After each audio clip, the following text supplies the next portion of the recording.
Hello and welcome to another episode of the Human Being Mental Podcast. And today I'm joined by Sean Flynn. Welcome, Sean. Thank you. Lovely to have you here.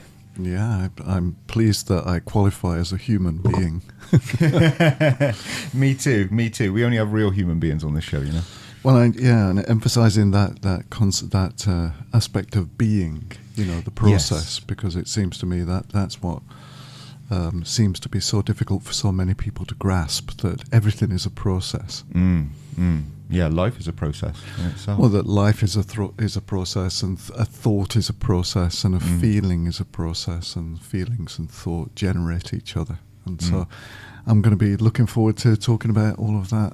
Fantastic. Today. I can't wait. I've been so excited about this, really looking forward. It's been some years since you and I had a chat. And we've kind of saved the conversation up for this. When I got in touch with you about the podcast, I think I was in my head, I was a bit like, right, let's not talk too much before we get on. Yeah. Because I really wanted people to get a flavour of who you are. So with that in mind, do you want to tell everybody a little bit about your background, kind of what brought you up to being a counsellor and creative therapist? Yeah, absolutely. I guess it all starts way back in Lancashire, born in 1957. All those years ago, and grew up in a small house on a council estate, a cul-de-sac, which was like a dead end. But far from that, it was a wonderful time to play, and we seemed to be out all night until it got dark, and then there would be, my mother calling us in, and so hide and seek and roller skating and making trolleys out of my, old shelves and pram wheels and stuff like that. And so I think it was a very creative environment. It was also a Catholic community, surrounded by a Protestant community. There was very much, I was aware of being a Roman Catholic. My brothers were all altar boys, so they went to church, and I didn't want to be an altar boy, but I watched them and went, behind the stage, so to speak, when the priest took his vestments off, and my brothers took their cassocks off, and the return to people. But the church was very much, I think that was my first introduction to theatre.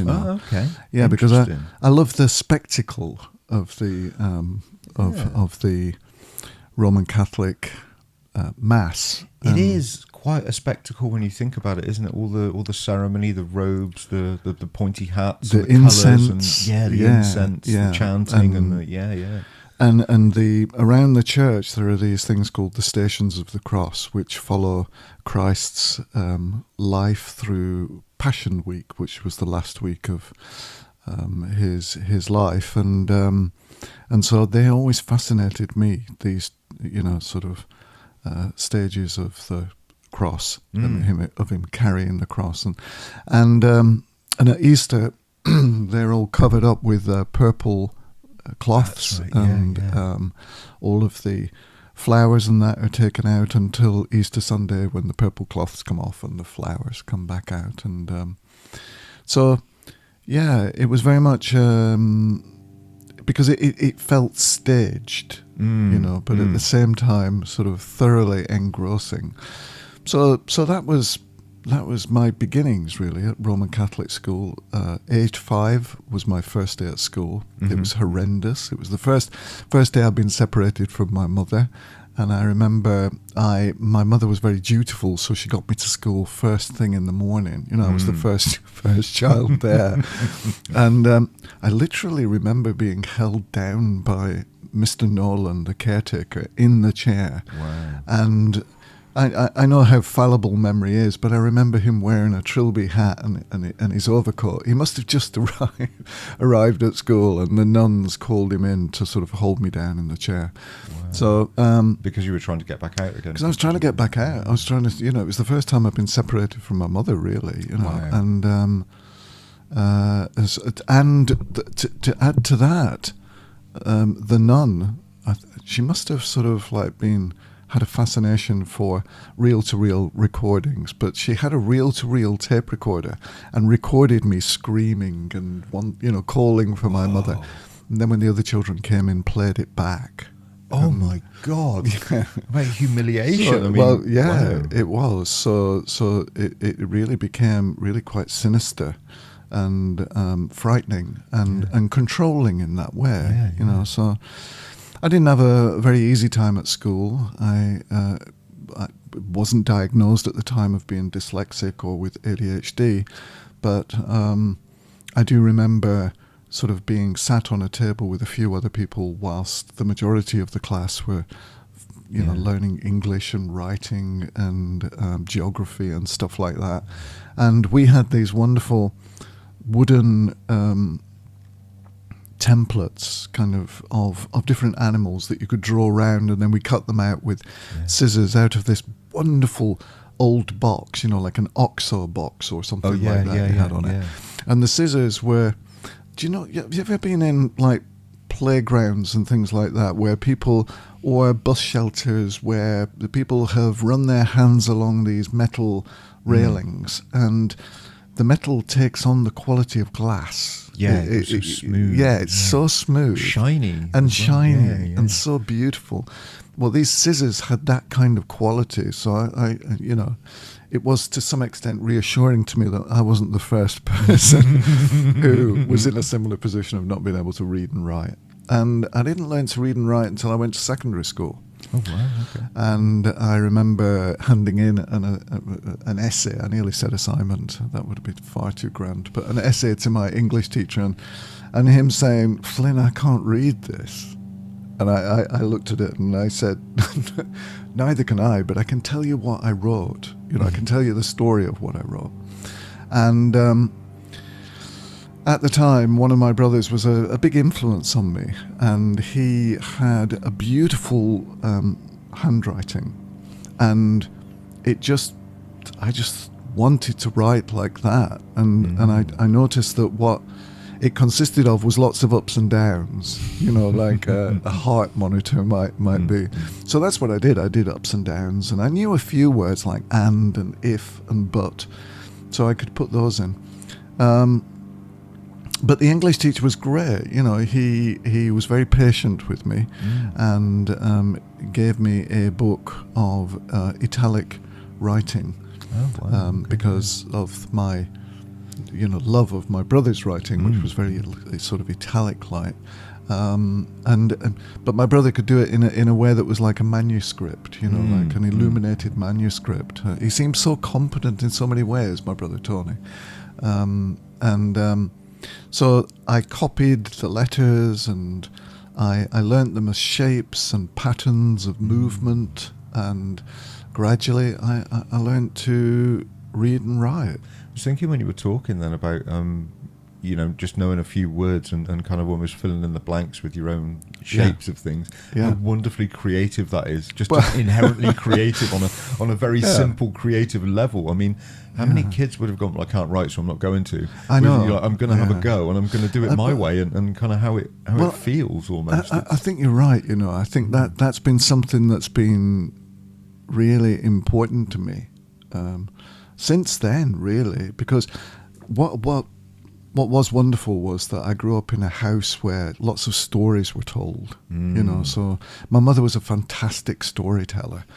She came from, there was something very elemental about my mother. She came from Sunningdale, so it had the sun in it, near a place called Windlesham, which had the wind in it, and Virginia waters, and so there was something sort of very elemental about her, and she could tell wonderful stories, and she was a fantastic mime. So her facial expression would change, and just a small little adjustment of her eyes would communicate so much across the room. And this was hilarious when we were on buses or in shops and things like that. She'd sort of you got the in-jokes. Yeah, she'd sort of like, like that. And there used to be this wonderful mime artist called Nola Ray, and my mother was very much like Nola Ray. She was a short woman, about 5 feet tall, but with arms that belonged to somebody who would have been 7 feet tall. So so her fingers almost trailed on the ground. She was. Wow. She was, and I think that her arms were lengthened because she carried so much shopping back, before the time of shopping buggies and trolleys and things like that. So, secondary school but all the way through, the one thing that, how I managed to communicate was through movement, it was through story, it was through pantomime, it was also through plasticine. And I really loved plasticine, and I would always have a piece of plasticine with me, shaping it into... Smiling because that was one of the things that I really took from doing that creative course with you, was the power of plasticine. It's a feature in my creative kit. It's just always there. I'm forever buying more plasticine, just use it with clients all the time. It's amazing stuff. Yeah, because you're physically feeling and touching and moving and forming, and it's sufficient distraction for conscious mind, so that the person is less likely to go into a state of rumination, because they're forming this shape, whether it's a little fish or a bird or a piece of fruit or whatever it is, And I remember doing a little bit of work with one client once who was he was quite badly attention deficit, and he used to struggle in meetings, and meetings were a big part of his job, and he used to struggle. I can't concentrate. No. And I said to him, have you tried a little bit of plasticine? And he said, no. Well, what do you mean? I said, just take a little bit of plasticine with you and just have it in your hand and just play with it under the table. And just do that, because people were forever moaning at him for doodling and not being present in the room. And he was trying to say, well, I am present. If I don't doodle, I won't be present. No, I may not look right. like I'm paying attention to you, but I'm listening to everything. It's just I have to occupy. Yeah. And he tried the plasticine thing and changed him completely. He's eye contact with people because his hands are busy all the time. Whereas before he'd have look at the paper to look at what he was doing. All of a sudden he doesn't have to have that eye contact with the paper, and he can busy his hands. And it's That's just right. the simplest thing that works so well. Yeah. And I read a book recently by Moshe Bar called Mind Wandering, and he talks about something called the default mode network, which is when we go daydreaming, and how essential that is, and it's a really important part of the way the brain functions. So 95% of what we process on a daily basis 24/7 is unconscious, and by definition we cannot be conscious of it. Now that's a very different definition from Freud's definition of the unconscious or Jung's definition of the unconscious. And a man called Timothy Wilson, who wrote a fantastic book called Strangers to Ourselves, talks about it as the adaptive unconscious. And The adaptive unconscious, which means that most of the time it's taking most of the decisions, and it gets on with things. But then there are times where we need to think about something, and so a feeling emerges through the reticular activating system of the brain. It just sort of comes up through, and we become aware of it. We might not, know what that feeling is, but we become aware of a feeling. And that's a really critical moment. And how we think and the responses we can make then mean that we can make some adaptations to the unconscious, which then go back down. And I have this metaphor. It's interesting you've got a lava lamp up there, because I've got this metaphor of a lava lamp, and I talk about it with students that it's think of it as a lava lamp, because it has a power source coming from outside. So we're always connected to the context. We're always plugged in, so to speak, and that then generates heat, and the unconscious informs our behavior. But at times the lava rises to the top of the lava lamp, where it's a little bit cooler, and that's where we do the thinking. Okay? So a thought is a response to the rising feelings. And basically, the rising feelings are saying, well, what do we do now? Do we carry on doing what we've always done? Do you want to make any adaptations to it? And how we respond to that, it then sort of cools and goes back down into the unconscious and becomes part of our ongoing experience. I was thinking kind of almost like a reintegration of that part back into the unconscious again when it kind of sinks down into the lava. That's it. And a wonderful man called Henning Beck, in his book, another book that as soon as I saw the title, I thought I've got to have that because it's called Scatterbrain. Oh, I'm all over it already. It's fantastic. It's fantastic. I'll write that one down before you leave later on. It's fantastic. And as soon as I saw it, I thought, I've got to have that book because that's what people told me I was all the time. They just told me you're a scatterbrain.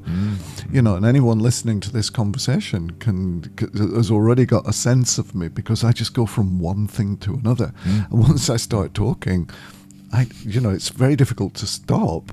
And I say that to students sometimes, and at the end of the day, they go away and they say, "Oh, my head is just exploding." Gone in so many different directions so fast. But I think that's probably why I enjoyed learning from you so much, because my brain works in that way as well, and I was able to kind of take that in very, very well. Is that something you've noticed from teaching a lot? Maybe you connect more with people who are neurodivergent in the classroom than not? Did you find, is that something you've noticed or thought about? No, not really. No, I don't really like to use the word neurodivergent because it then presupposes that they're neurotypical and that we diverge from the norm. It's a bit like it's quite a new label that kind of encompasses a lot of things. Yeah, it does. It does, and so it's useful. Quite an umbrella term, really, and it's useful in that respect. Absolutely, yeah. But there's a lovely woman called Maxine Sheets Johnson, and she talks about the corporeal turn in psychotherapy, in our awareness of what it is to be a human being, so sort of like in terms of the return to the body. And she prefers to talk about the early development of a child as the kinesthetic period rather than the pre-verbal period. Because sense. The pre-verbal prioritizes the verbal. So we say, this is pre-verbal. And then when words come along, when language comes along, that's when everything starts to make sense. But to me, as a child, everything made sense to me before I knew what words were, It's kind of like you developed your own language in a way, isn't it? Well, we do. We all do. And Daniel Stern, who wrote about the intersubjective relationship between the child and the mother, remembers aged 7 watching this adult and a child of about 3 or 4. And he was aware at age 7 that he could speak both languages. So he could speak the kinesthetic language of the child, but he also was able to understand and communicate with the adult in the adult language and the sort of expectations of the adult. And he says that he was able to maintain that that sort of being able to communicate kinesthetically, very much from the body, semantically, but also sort of cognitively for the adult.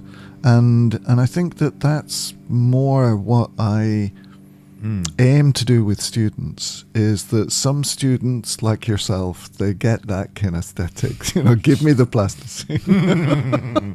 Oh, where have you been all my life? There's a piece of plasticine. And then there are other students who approach it much more from a sort of cognitive point of view. And sometimes they struggle. I think that's kind of student who goes away with their head exploding at the end of the day, because they're coming at it very much from a kind of positivist, very much from a modernist perspective, which is what our education in this country... More of an academic sense. Yeah, you know, our education in this country is not really about stimulating the learning of children, developing understanding. It's the sort of dissemination of information and facts, and the expectation is that the child will remember that, and at the appropriate time will be able, in their SATs, you know, will be able to sort of answer the questions, and then later, as exams go on, and then of course, you know, it's just expected that you'll go to university, and then you'll get a job, and then you'll get a job that's completely unrelated to your degree, and then then you get depressed, you know, and then you come and see me, as a counsellor and therapist. So, you know, I have an investment in that modernist way of thinking, but I would much rather education was much more along the Reggio Emilia approach, which is an Italian approach, which is learning through play. And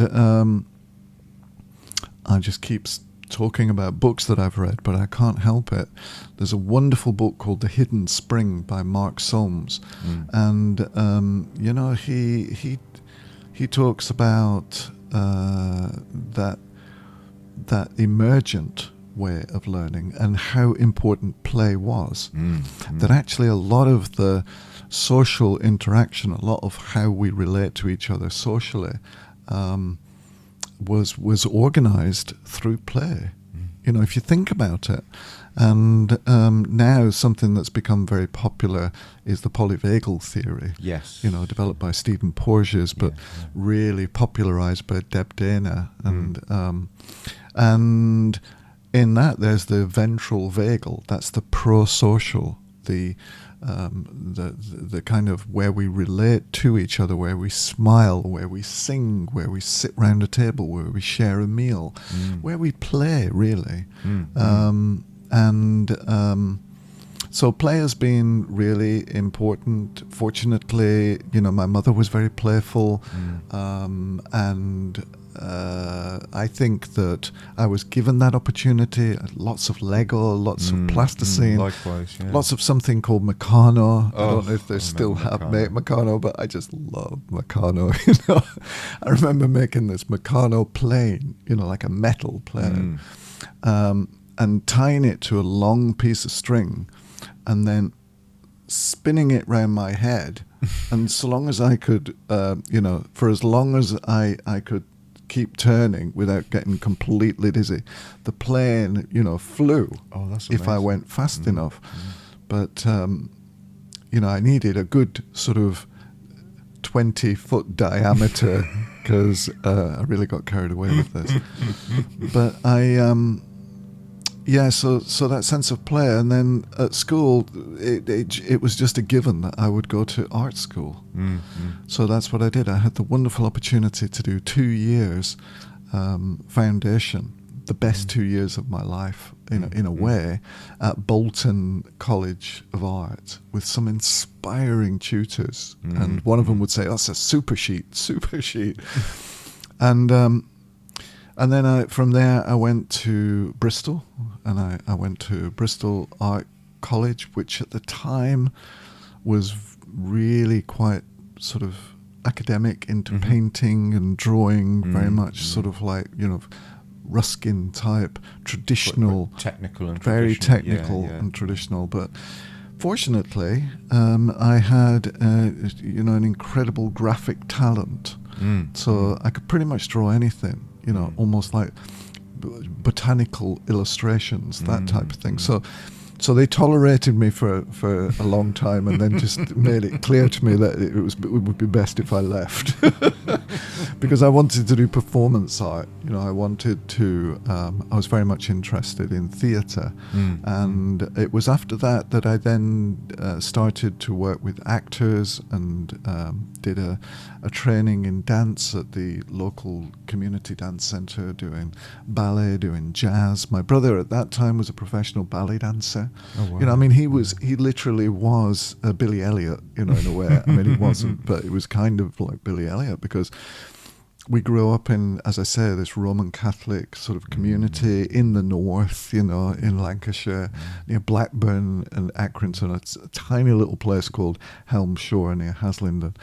But were boys allowed to dance at that time? Boys allowed to dance? Well, that's it, you see. I mean, pushing it a bit, really, if it wasn't clog dancing or something like that.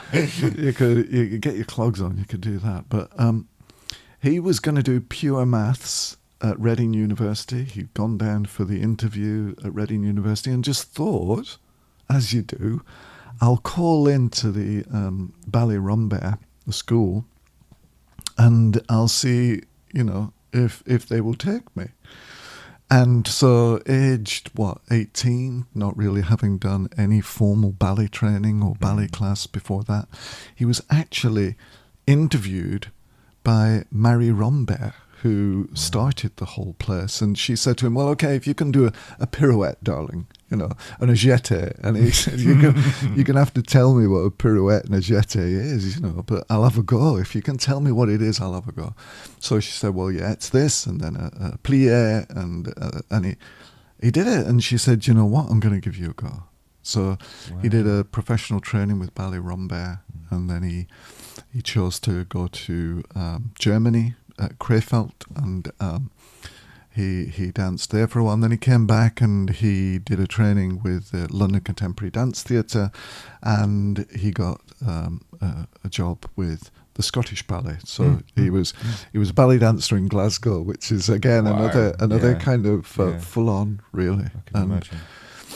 But that whole his experience really encouraged me to go into contemporary dance at Cunningham, Graham, and also to explore martial arts. So I did Aikido for a while, absolutely loved that, kind of, and the sensei would just ask me to come running in at him and whack him on the head, and I said, well, I can't possibly do that. It'll hurt. I don't want to hurt you, And so I ran in, fully committed, and he just disappeared.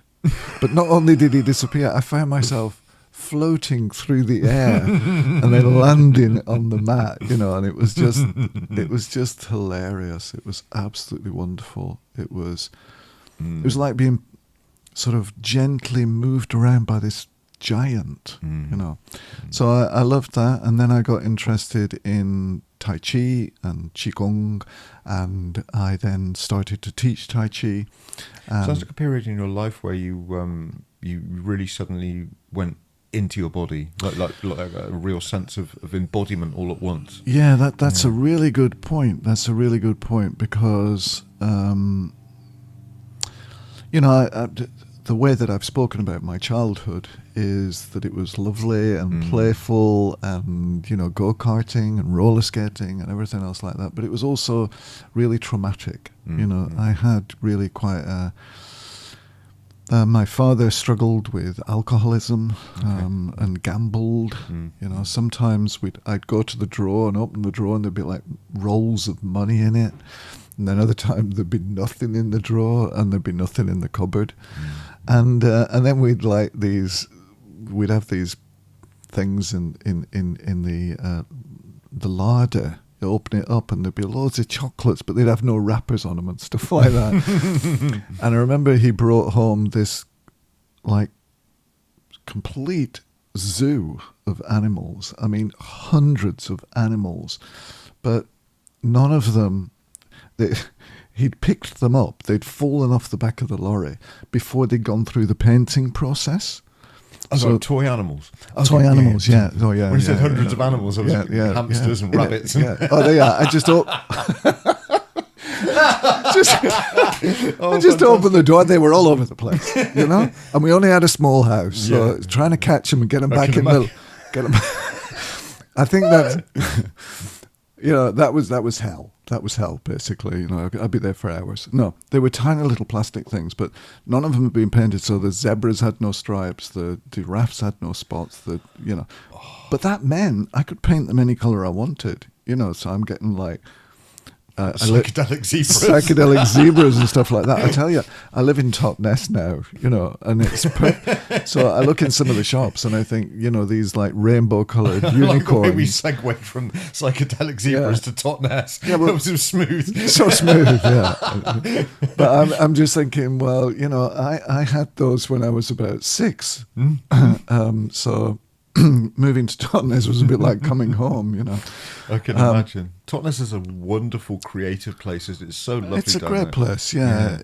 Sometimes it's a bit like there used to be a television program called Trumpton or something like Trumpton. that. With the Prue, Barry McGrew, Cuthbert Dibble and Grub. Yeah, they were the firefighters, Wendy Miller. Wendy Miller, yeah. And God, this childhood coming out all over the place. I know, you see, this is it. You get 2 people with ADHD together, and this is what happens. This is what happens. Yeah, we're uncontrollable. Great idea, Sean. Let's do a podcast. People will love it. There's people watching this going, what are these two what are they talking about? Why were they talking about? Where are they going now? What's he going to talk about next? Yeah, so, it was traumatic. It was quite hard. I didn't have an easy relationship with my father. I had a very close relationship with my mother. There was abuse happening in the family. My brothers were sort of exploring sort of sexuality in lots of different ways. So when you said that's when you went back into your body, yeah, I did. I had to find a way back into the body because that whole experience I was disembodied. I remember as a child, I could look at the TV, which seemed to be on all the time, black and white, on all the time, and but I could just look at it and my eyes would soften. And I would just leave my body and go up into the corner of the room, and that was a sort of like preferred place for me, up there, or in that little triangle behind a sofa. Do you know how sofas are angled like this? Well, the reason they're angled like that is when you push them up against the wall, it gives people like me a little hiding space, a bolt hole to go to until sort of safe space. Yeah, safe space, a safe space. So, so important when you're a child with ADD or ADHD. I think safe spaces are hugely important and pretty much misunderstood by a lot of parents. Yeah, I mean, I was always dropping stuff and breaking stuff and losing stuff so having somewhere to go to was an important place. So the Tai Chi, the dance first of all, and then the Tai Chi and the Aikido was really sort of how I got back into my body. I remember when I learnt the Tai Chi form for the first time, and I thought of it as a piece of choreography, so it was lovely and beautiful and moving like this. But I said to my teacher, yeah, but I feel hollow on the inside. And she just kind of looked at me and said, right, I think you now need to go and work with this other person, So I went and worked with this other person who helped me inhabit that form much more, so that the movements came from the inside rather than, and that's not to say that choreography at its best is from the inside out. And so, yeah, it was very much back into my body. That's what it was about. And as that, then the theatre of the Catholic Church, my own family, the larder with all the animals in it, all that sort of like it just made sense to study acting and work with the actors from the Old Vic and in Bristol. Like a natural progression. It was just like a natural progression, Yeah. So I created this with 5 other people. We called it P6 and created this dance company. That was a kind of dance theatre and based around the sort of like Ingmar Bergman type sort of scenarios around a table, and or a Fellini sort of thing going on, and so it was more dance theatre than it was dance. But yeah, we performed around different places. We won a choreographic award, which was great. So we got to work with an international choreographer from Australia called Ian Spink, and at the time, more money was put into the arts. Now it's like, well, no money is put into the arts, really, effectively. But then they had things like the Dance Umbrella. So a wonderful man called Lloyd Newson, who was a dancer and choreographer coming out of London Contemporary Dance Theatre, was making beautiful movements and formed a company called DV8, which was so wonderful, and they produced some fantastic pieces, like Enter Achilles and Strange Fish, and so all of that was different influences on my thinking and my sense of self, and I became much more fascinated with emotions and how the body expresses emotions or holds emotions, and the discipline involved, and the discipline in the martial art, the regimented movement is a discipline. The holding the body in a certain way of movement for dance is a discipline. All that kind of discipline. I'm thinking about the scattered brain and discipline. And I'm kind of thinking about those two together and what kind of effect that had on you going forwards, because I'm also aware that after this you've kind of gone on to study neuroscience and there's some other academic things as well, which are quite heavily disciplined. I mean, neuroscience is a huge subject. Huge subject. You could spend a lifetime studying it and scratch the surface, So I'm just thinking about, how that sense of discipline came into kind of Sean then going forwards from dance. It's but quite interesting to look at the discipline way. For me has always been play. That's a fascinating way of looking at it. I think you can have discipline which is really mechanical. And like the regiment. The regimental thing, and that's what I was saying about sort of the way in which education sort of like introduces people to science and stuff like that. But at its best, science starts with a question. It starts with a place of curiosity. A hypothesis. And it's like, how does that happen? And so it starts from a place of not knowing, and so the discipline has always been a playful discipline. It's always had rhythm to it. It's had a shape to it.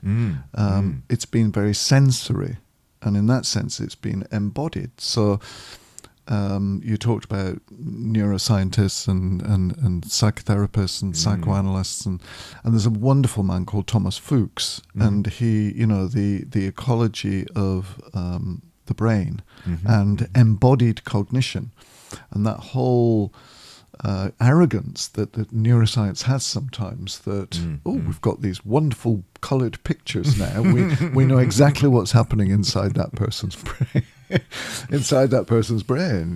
And it's the arrogance of science, full stop, with a lot of things, I think, isn't it? But that's that's one example of many ways that science thinks it knows everything when it blatantly doesn't have all the knowledge, or can't explain it. So rather than being humble enough to go, we don't know.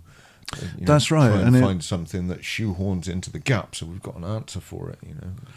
And having the humility, the humility to think, well, actually, because there's no way that a computer, certainly the computers that we have at the moment, maybe quantum computers if we ever get to that point, but the computers that we have at the moment are, digital, and they're too slow to really capture the speed at which thought flows through the brain. It flows, it's fluid.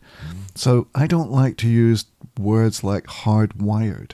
I know that a lot of people do because it's easier to understand, because most of us have a mechanistic way of understanding and thinking about the brain. But I think of the brain more like a coral reef. It's fluid, and there's this exchange, and and there's a sort of hierarchy to it as well. But it all seems to sort of work within this sort of little ecosystem. That's the word that I was just come to my head, was like, it's almost like its own little ecosystem. Yeah.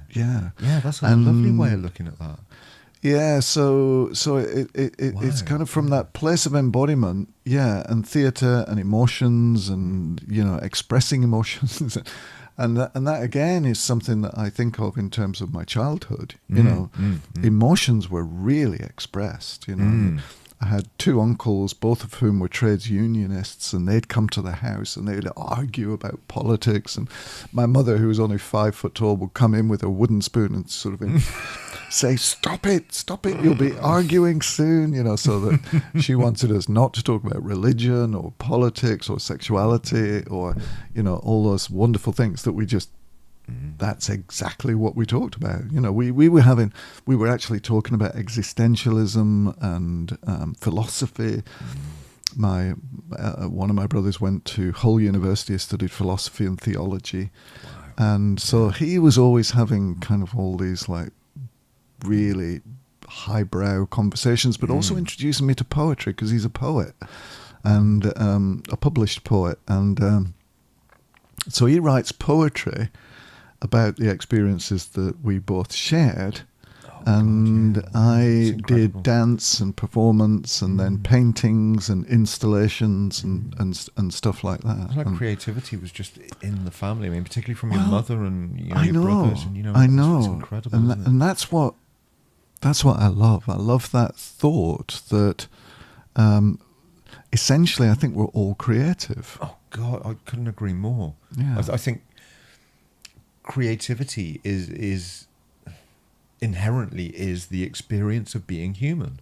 The experience of being human is creative. Full stop. End of conversation. Yeah. I mean, not end of conversation, but do you know what I mean? Like there's no, you don't need any more information than that, because look at a child. Look at a child and how a child learns. A child learns through play. Learns to pretend. And as adults, and I have you to thank for this, I now understand that we also learn through play as adults. Yeah, we do. I can honestly say, Sean, I have never been the same since the day you made me wash an imaginary cow and video it. I've never been the same since that day, and I have you to thank for that. On that day, I lost all shame, all sense of giving a shit about anything. After that, I didn't care. I used to care so much about what people thought of me, and then you put this challenge in front of me, like, Rich, today you're going to get up in front of the class, and we've got an imaginary cow, and you're going to wash this imaginary cow, and not only that, but I'm going to video it so I can keep the evidence. And that was the bit that got me. It was like, I'm being filmed doing this, and that was the bit. The shame crept in on me, and I almost didn't do it, if you remember. Yeah, that's right. I do remember. And it got to the last minute, and I was like, it's funny thinking about that. Alan and I jumped out of a plane last week. We did our skydiving last week. I think I was more terrified of getting up and washing that cow than I was of jumping out of a plane at 15,000 feet. I genuinely think that, and that sounds so stupid when I hear those words come out of my mouth. It sounds so stupid, but I was more terrified of making a fool of myself in front of my peers than I was of jumping out of a plane and potentially dying. That is so silly. So silly, but it isn't. It sounds silly, but it isn't, is it? No, because I think that is the dilemma that all of us sort of experience on a daily basis. Is kind of, am I okay? Am I good enough? What will people think? Can I do this? And for so many people, what happens is that life takes on, it becomes a habit. It becomes something that we do, a routine, and people start to say, "Oh, I'm not an arty person. I'm not creative. I'm not." I'm a glass half empty person, or I'm a glass half full. I'm an optimist. I'm a gregarious person. I'm outgoing, social person. Oh, I never do that. No, I like to keep my own company. And all of those things I know that some people believe in things called traits in terms of, personality development. Personally, I don't. I think of them as what we've practiced and the environments that we've been in and how supportive those environments have been in for us to, have a variety of practices, or whether there's been we've been encouraged to practice one thing, and so I was the one that wasn't very bright. I was stupid, but good with my hands, so practical. If it was something that, a bit of painting needed doing or something like that, or making something. And one of the things on that creative arts course was the cardboard. It's kind of... It's amazing. And I remember one person sort of saying, oh, no, cardboard, what are we going to do with cardboard? And then we made the... And since then, I've run the course again. And with the cardboard, I ran it, and the theme of it was the myth of Theseus and the Minotaur. So with all the cardboard, everybody on the course, about 12 people, and they made a group labyrinth. Oh, wow. And entered the labyrinth. Whoa. And sat in it and moved around in it and spoke in it and recorded in it. And then they could take a piece of the labyrinth and then they created masks of the beast and the hero. And there was also a nascent part, a part that hadn't yet quite come into being. And the performance piece at the end, which was filmed again, was really their journey into the labyrinths and back out again, using Ariadne's thread. So something that anybody who's trained with me recently will know is that I carry around with me this ball of red wool, this ball of red yarn. Okay. And that's really important to me, because the myth, often when people think of the Minotaur, they think of the bravery of Theseus and going in there, with his bare hands. Actually, he had a club with him, or some people say it was a sword. But and beating the Minotaur and killing the Minotaur and then coming out victorious. But if it hadn't been for Ariadne, if Ariadne hadn't said to Theseus, look, if you're going to go in there, you really need to know how to come out again. So she went to Daedalus and said, how you built this labyrinth, how is somebody, how can somebody go into it and come out of it? And he produced this ball of red yarn, and he'd had it in his pocket from the moment that he built it, because he knew that the time would come when this would happen. Somebody would come forward and somebody would confront the beast and go into the labyrinth. And so what I often say is that when a person is struggling with trying to make sense of their life, it's the way in is the way out. So it's kind of like the story that we can tell and the narrative that we have of our life has within it the means of understanding it and finding a way out, finding a new narrative. It's in firstly in telling your narrative, and I'm thinking about this in terms of how somebody might approach this in a creative therapy setting, with a client. It's in coming in and telling your narrative in however you choose to. I've had clients come in. I had one client with OCD who used to write plays. And she'd bring them in and we'd perform them together. Fantastic. So powerful. Good. So powerful. In any way a client wants to, being able to tell their story, tell their narrative, and then work through that narrative with the therapist in a way to kind of maybe bring it into a more understandable counselling terms, like a reframing experience of the narrative. That's right. Like an opportunity to retell that story in a way that you want to. Becoming the hero of your own story rather than the victim of your own story is That's a it. classic turnaround for a lot of people. That's something I see and have seen an awful lot with clients, and I'm sure you can probably say the same thing. That single thing alone, just stopping being the victim in your life and then becoming the hero. It's massively powerful. Because we each carry around with us the beast of shame. and we need to go and we need to sort of like confront that and come back from. Not that we need to, because actually if it's not broken, it doesn't need fixing. I think there's a lot of people that do maybe. I'm not sure if I like the word need, but I think there's certainly there is certainly a calling for an awful lot of people to investigate this kind of stuff, because they come from similar kind of backgrounds. I mean, how many people have come from a similar background to you, where they didn't have a great relationship with their dad or their mum? One or the other parent can be equally as devastating on either side for a child.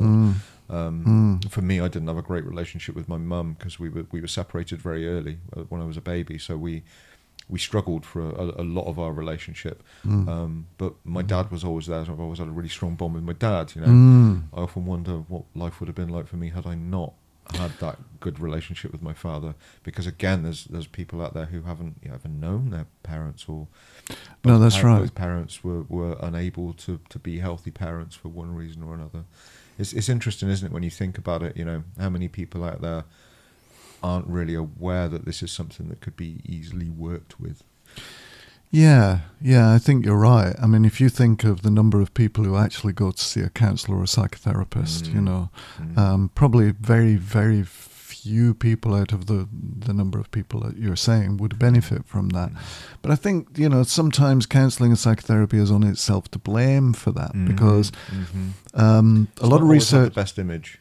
No, it's not. It's not the best image, and it's kind of the wonderful book by Jeffrey Mason, I think it is, Against Therapy. Just shows the sort of horrendous things that have been done in the name of therapy, but have actually been abusive of clients, and where the therapist thinks they know better than the client themselves. Now, all that changed, I know, with Rogers in the 1950s, and I'm not the expert. There's a hangover from that. But it didn't. And again, I think it comes back to this idea of this very mechanistic, and the influence of Freud is still very dominant. That if you go to see a counsellor, you're going to be analysed. They're going to sort of look at you, and they're going to be able to look into your soul. I know I have a couch here, but there's not one in my therapy room, and I'm sure you don't have one either. Well, up until recently, I worked in a joint practice where they were psychodynamic therapists, and they still had couches, they sit behind in a white lab coat with a not a lab coat. Well. We're going right back to Freud here on a chair. And the person I was renting the room from said, "You can use the couch if you want." And I said, "Well, no, I don't think I will, because the client is very passive." And like you were saying with your client with OCD, where you would sort of perform I really want to encourage people to get up out of the chair. So I have these exercises, a piece of paper on the floor. And so if you've got a thought, let's put it on a piece of paper, put it somewhere on the floor, stand on that. What does that feel like? Move to a different place.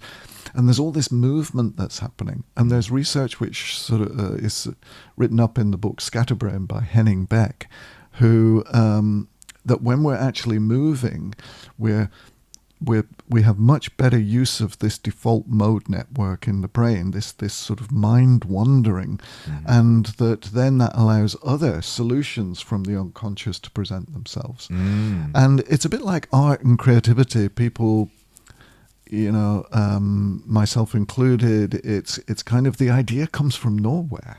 It's kind of... Don't you find as well that you get some of the best creative ideas when you get to the point where you're about to give up? And this is something I've talked with David Kemp about quite a lot, and probably will feature in one of our podcasts again soon. But it's interesting because you almost have to get to the point of despair and that's it, I've had enough, I can't find the answer, there's no solution. You walk away. And Dave said to me quite a few times, I gave up last night and I got up this morning and I've got the answer. He's like, how does that happen? It's amazing. It really is. Yeah, it's because because we're encouraged to follow a very linear sort of way of thinking, and that logic of this is what I've done, this is the kind of person I am, this is what I can expect, and it becomes a self-fulfilling prophecy. And sometimes trauma can be really helpful in that respect, because it comes in and just sideswipes a person, and it's kind of that usual narrative is interrupted, and then the person goes, God, what do I do now? I don't know what to do now. And so that then, that's very much like creativity, because and this is where in Greek mythology they would have the muse. You know, the muse would come in, and the muse would guide them, and there's that letting go into and opening to something sort of that seems to appear from nowhere, but of course it doesn't. It comes from the unconscious, which by definition, as I said earlier, we can't be conscious of. And there's a kind of delay. So it feels as though it's come from nowhere, you're channeling it, it's come from somebody else. But it's presented, you know, as a gift on your doorstep the following day, like you said. Yeah, so I just think that what my role as a teacher or my role as a counsellor is just helping people create different responses which might be more helpful to them. And there's no response that's incorrect from a client either, is there? Or from No. You know, No.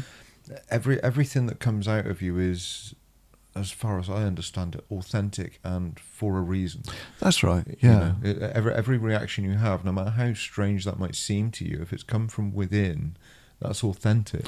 Yeah. And you know, I spend quite a bit of time with clients putting this across as well, especially people who kind of suffer with social anxiety quite a lot. You know, so I have these irrational feelings. Well, those are happening for some reason or other. There's something happening under there that's starting all that off. You know? Yeah. And if you don't understand it, then maybe have a look at it and let it develop and try and work out where it is in amongst there that there's some incongruence somewhere, something doesn't match up.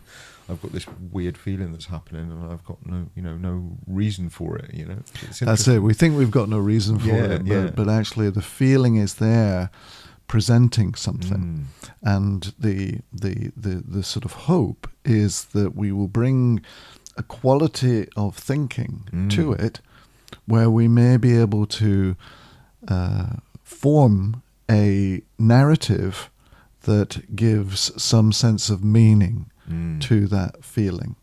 And no, I don't think there's anything that a client brings that is wrong. No. But what I do think is that they often are, what gets presented is it's very repetitive. Yeah. So it's kind of stuck in something which is familiar, and you know, it's, who was it? Marcus Aurelius, that I'd rather have the certainty of misery than the misery of uncertainty. You know, because definitely. And creativity is an invitation to form a different relationship with uncertainty, to be able to tolerate uncertainty a bit more, so that, you know, I get this feeling and I don't have to quantify it, I don't have to act upon it, I don't have to run from it. I can maybe stay with it, and I think sometimes that's my role, is to be there with that person in that really uncomfortable place. And it's getting familiar with the unknown, and I think that's something that a lot of people struggle with. Is and that's probably, as humans thinking about it, is one of our greatest fears, is fear of the unknown. Absolutely. You know? We from all the love dark to be comfortable. You know, something about humans where we love to be comfortable. I want to look at the points in my life where I've been very comfortable. I've also been super unproductive. You know, and then the times when I'm not comfortable, I'm very productive. And you think about that, and this is one of these weird backwards things. Me and Alan were talking the other day about writing a list of things that work backwards and probably shouldn't do. That's one of those, because there's so many of those little things, isn't it? It works. How is that even? It should be the other way around, surely when I'm comfortable, I've got everything I need around me, then I should be able to be super productive and incredibly creative. But it's not. It's when I'm in that place of uncomfortability, that place of the unknown, when I invite in that sense of the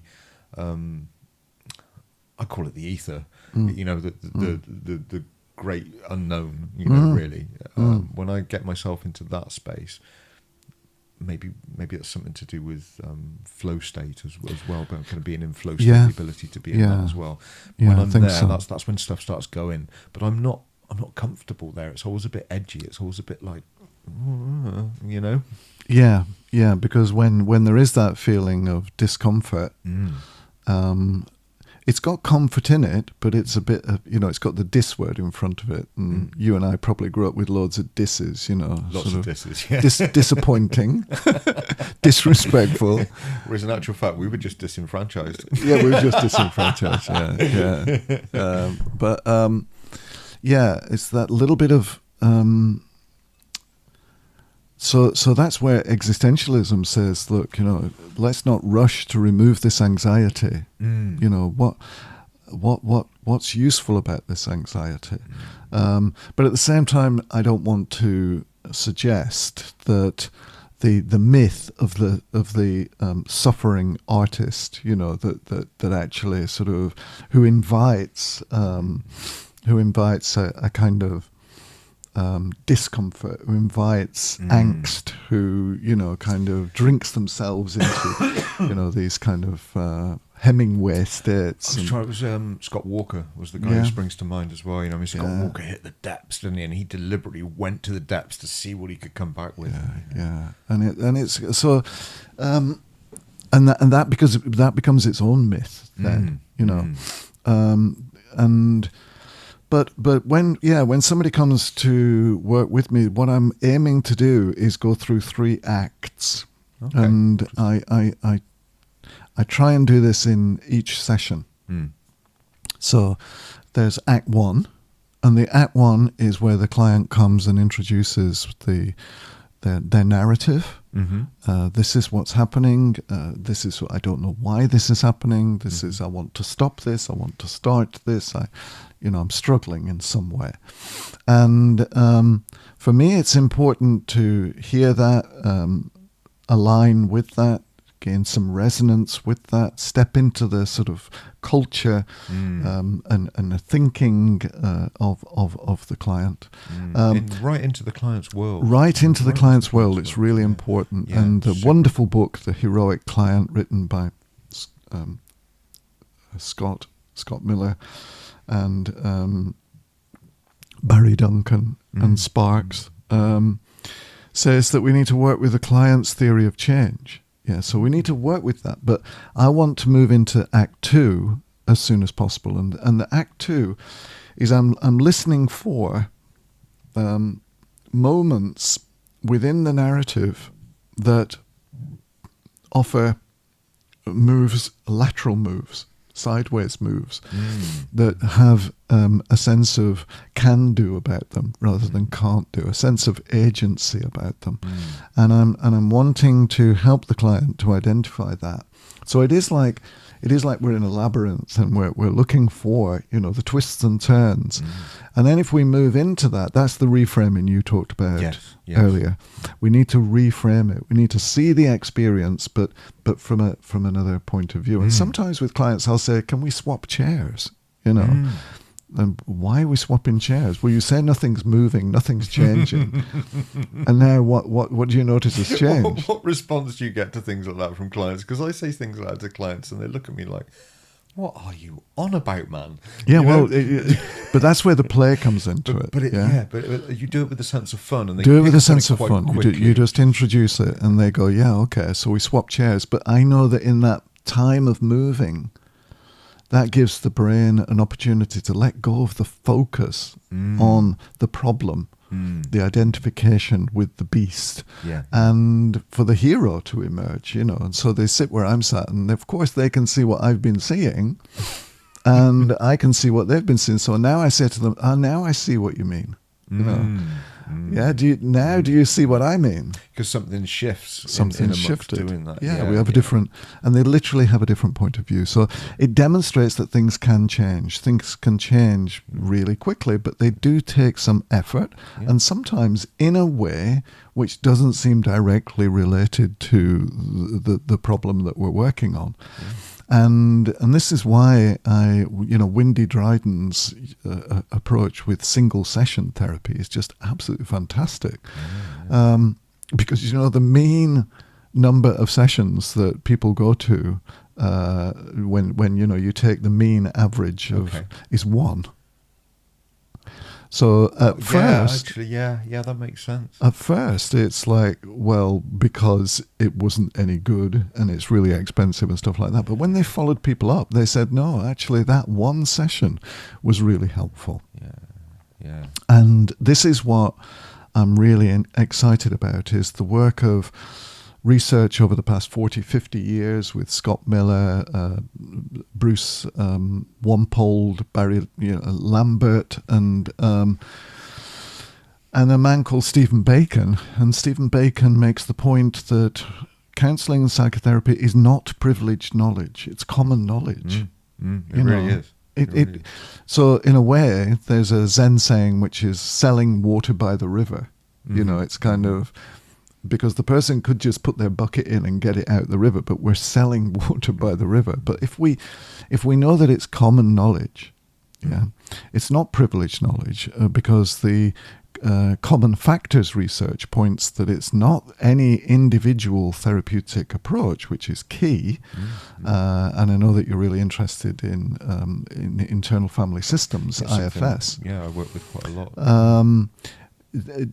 Any one, so it can be CBT, it can be IFS, it can be the person-centered approach, it can be a kind of narrative approach, it can be, it really doesn't matter. It's the relationship and the presence of the therapist, provided they're working in the culture of the client, they're working with the myths or rationale of the client, and that any interventions that's made by the therapist is in line with the kind of rituals and techniques that the client themselves can, it's part of their world. So that's the skill, really. It's kind of being with the person, really being with them, entering their world. And so going back to being like a child, when somebody would say, do you want to play a game? Well, what's the game? And by, unless you're playing something like cricket or tennis, which I did, but I preferred the other games where we made them up as we went along. You're kind of improvising. And then the theatre that I did with, the actors from the Bristol Old Vic, it was improvisation. It was the yes and. And so this conversation that we've been having now for however long, we didn't plan any of it. No. It's totally improvised. And we've gone from one thing to another. That's kind of life, though, isn't it? It's kind of life's kind of like an improvisation. It is essentially, and but people think they need to plan it and control it, laid out, and everything laid out, and we kind of have some sense of a plan, but I'm sure if we asked most people, like you did the other day when you were walking around the streets and talking to people, they have planned stuff, but it's not worked out the way that they thought, and they've had to change something at the last minute. So actually, I think you're right. Life.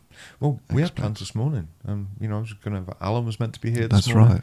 That's right. His bike broke down this morning. Unfortunately, he couldn't make it. A bit gutted. So I had to change the plans quickly and, rework the studio a little bit to make up for Alan not being here so we could still record and get it done. So those plans didn't go according to the way we thought they were going to, but we've managed to do a podcast still and had a great conversation, and it just goes to show that it doesn't really matter what plans you've made, because life's going to do its own thing anyway. And really what it's about is how you deal with that and manage that within yourself. If it's for me pointless, has always been pointless to my mind, trying to plan everything to the nth degree, because I worked out pretty quickly that none of that ever went the way I thought it was going to. So it's just much easier to let go and go with the flow anyway. You know, and it's that old saying, isn't it? Do you go with the flow or do you swim against the tide? Which are you going to expend more energy on? You know, when you think about it that way. The number of times people have said to me, what you need to do is get a diary. You know, you need to get a year planner. The number of filofaxes I bought, you know, and drew in them. You know, that's all I did. I just drew in them. I find those things are great if I can find a pen. Yeah, you know what I mean. I might have a diary or some paper or a notebook or something with me, but have I got a pen? No, because normally it's been. What I like about my the borrowers at it, you know, the borrowers, yeah. What I like about my new phone is that it's got a little stylus, and you can, and so I've downloaded Clip Studio Paint onto it, nice. and I can do the drawings because I want to do this book that I've been talking about for far too long.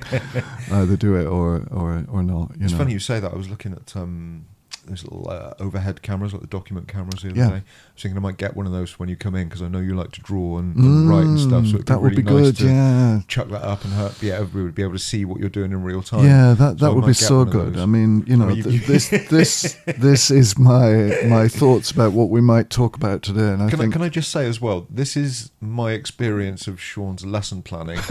Right? It's done on the morning. Yeah. You know, usually, you know, you kind of get up and think about what you're going to do before you come into a lesson. So I love the fact that you carried that over into podcasting. Well, absolutely. You know, kind of like, why change horses in midstream? I agree. But yeah, at college, everybody's saying, "Can I have your lesson plan?" And I don't do lesson plans. The academics must love you. I know, and people upstairs with no hair left because I know they really struggle, but actually they get it. Because I should say hats off to the Iron Mill. You know, I had a fantastic learning experience there, and for them to let you teach that course in this experiential way, I mean, we giggle about it, but actually that's brilliant. That's amazing that they let you do that, and the results that you had. I don't think there was anybody who didn't enjoy that course or grow massively from being on that course. Oh, thank you. I think that course probably impacted me more than my advanced diploma did, just because it was experiential. I mean, both courses were amazing, but the creative one changed the way I practice. Completely changed the way I enjoyed it so much. It was absolutely. I've taught it, you know, several times since, but that first time really stays with me. You know, where I'm winging it. I'm just absolutely winging it. But and openly winging it as well. Yeah, openly, that was the thing that got me apart. It was like, I walked away from the first session going, he's really brave, this guy. Yeah. He just walked into the classroom and went, right, I haven't planned anything. You know, I wrote it down on, you know, the back of a bit of scrap paper, an envelope I think you had at the time. I wrote it down today's lesson plan on the back of an envelope 10 minutes ago. And the class are like, oh my God, what are we going to get? But then by the end of the first lesson, it was like, oh, this is what we're going to get. It's the experience of learning in that way. That's it. Yeah. And you know, there were some wonderful people on that course. You being one of them, and I'm really great to have this opportunity to talk with you like this. And maybe next time we'll talk about internal family systems. Yeah. We did loosely say at the start, and we'll talk about that. But we've kind of we've meandered around so many other different interesting topics. Yeah. Maybe we need to sort of make that next time's topic. We'll introduce IFS properly next time, because I think we could probably do a whole session on it. Absolutely. By the time you get into it, and I think it's something I want other people to understand. I mean, the whole reason of doing this podcast, like you said earlier on, is that the knowledge is not hierarchical. No, you know, it's not privileged either. So many people can benefit from listening to conversations like this and apply what they learn to themselves. You know, what I'm trying to say is I think there's a lot of people that can help themselves without the need to go into therapy. Oh, absolutely. There's a lot of people who can do so much of the work before they go into therapy, just by understanding, just by listening to conversations like this, just by kind of taking on board that knowledge and thinking, well, how do I relate to that? How does that apply to me?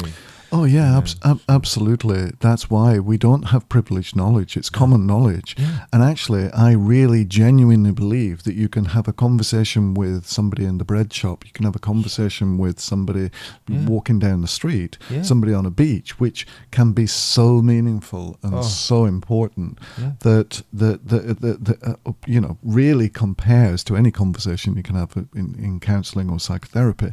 And there's Timothy Wilson that I mentioned earlier. Another book of his, as well as Strangers to Ourselves, is it's called Redirect, and it's about how to interrupt the narratives that we find unhelpful, that's actually limiting.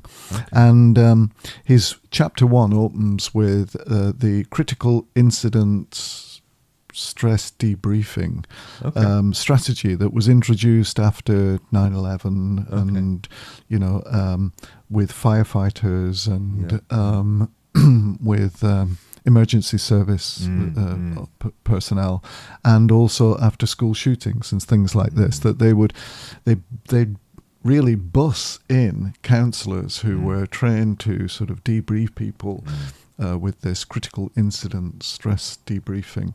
But actually, when the research was done, it wasn't found to be helpful. In fact, because it was done sort of pretty much straight away after the thing had happened, it kind of froze it in the person's memory and like solidified the memory and solidified it in that working memory.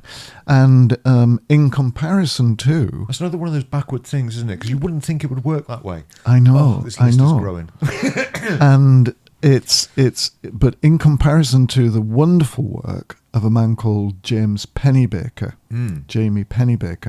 and what he asks people to do is, and this is something people could do for themselves, is to, over the course of 3 to 4 days, no more, for 20 minutes, no more, is just to write about an event, an incident that's of significance for them, that's maybe been a life-changing event. Maybe it's the death of a person. Maybe it is sort of like a sense of self. Maybe it's abuse or something like that. And to write emotionally about it and to really go for it and to just let yourself just free writing, just express it. When they say dance like nobody's watching, I use the phrase write like nobody's going to read it. That's it. Do you know what I mean? Like, write like nobody's going to read it. Just let out whatever you're going to let out and just write it. Because nobody probably ever is going to read it. Yeah, and don't read it either. Write it, put it to one side, do it again the next day. If you do that for 3 days, at the end of those 3 days, it's fair to say you're probably going to feel sort of, worse than when you started. However, what is shown is that in the medium and long term, years later, people are less stressed, and that narrative, that sense of self that they've been able to create following the writing exercise has stayed with them. So it's something that's with no counsellor present, that's with no special training or anything. It's just with a piece of A4 and a pen, writing for 20 minutes over the course of 3 to 4 days. James Pennybaker, yeah. It's very similar to the morning pages kind of technique, isn't it? It is. The artist's way. Yeah. I always forget. Julia? Is it Cameron or something? Something like that, isn't it? Campion? Yeah, I was terrible with authors' names. Names in my brain don't work. Yeah. But the artist's way and the morning pages is very similar to that kind of again discipline. It is. I think where it differs from that is that it's limited to 3 to 4 days. That it isn't something which is, because what tends to happen is morning pages can become a bit like a diary entry, and then a narrative forms around that. What this allows for a person to do is to find through that writing and putting feelings into words. It's like finding a narrative that isn't sort of then maintained or isn't necessarily reread, but is incredibly helpful. So like you were saying, a sense of finding self in amongst doing all that. That's we just very quickly IFS just that sense of true self, and the fact that you can have protectors blending with you, and you know, not being yourself because the protectors take control.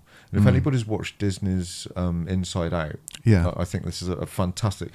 Whoever wrote that, I take my hat off to them, because they've just nailed IFS for kids. They've nailed IFS for kids, and that movie is so educational. It's brilliant.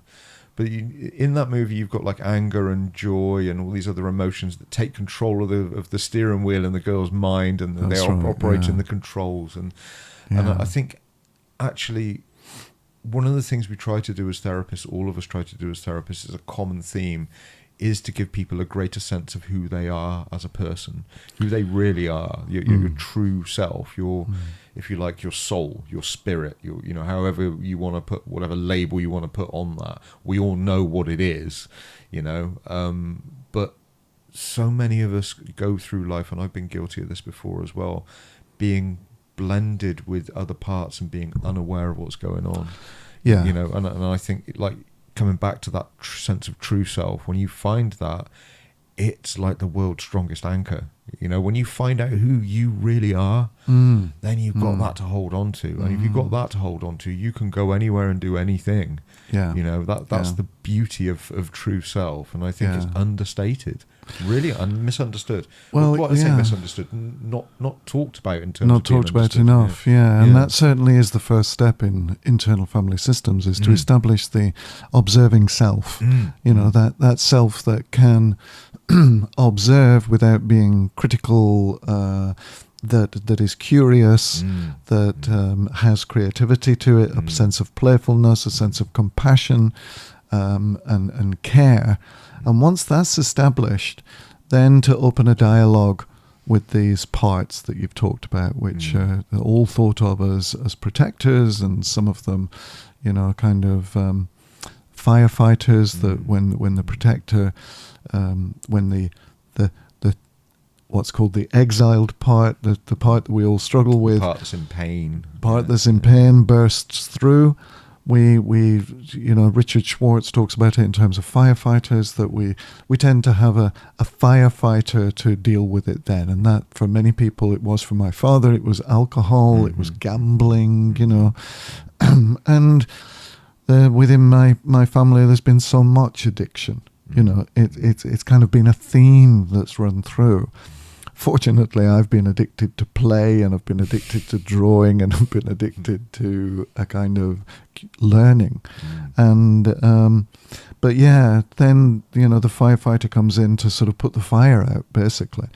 But developing that observing self. Now, I think where I slightly sort of differ from yourself is that I don't believe I have a consistent true self.